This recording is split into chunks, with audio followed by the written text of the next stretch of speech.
Probably the biggest thing was obviously the COVID disruptions to the sector, and bearing in mind how substantial that disruption was, given that the great majority of providers, private providers, and obviously the public university sector, taught in the contact mode face-to-face and had to make significant adjustments through an emergency remote kind of teaching strategy. And I think we're starting to see some of the consequences of that, where an institution that was set up and capacitated for face-to-face contact provision has to suddenly make such a radical adjustment.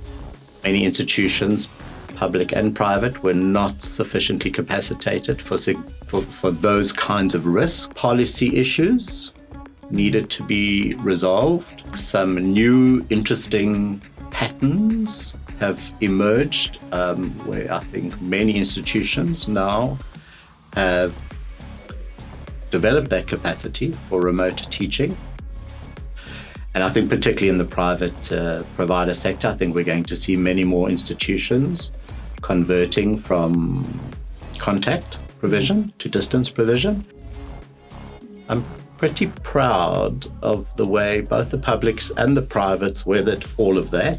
Whether that's ultimately going to succeed, or whether providers, including the privates, will find ways to make that work in their favor, but not necessarily in the favor in support of quality, or whether they will find a way to make that work in their favor and drive quality, improve quality, is, I think, yet to be seen.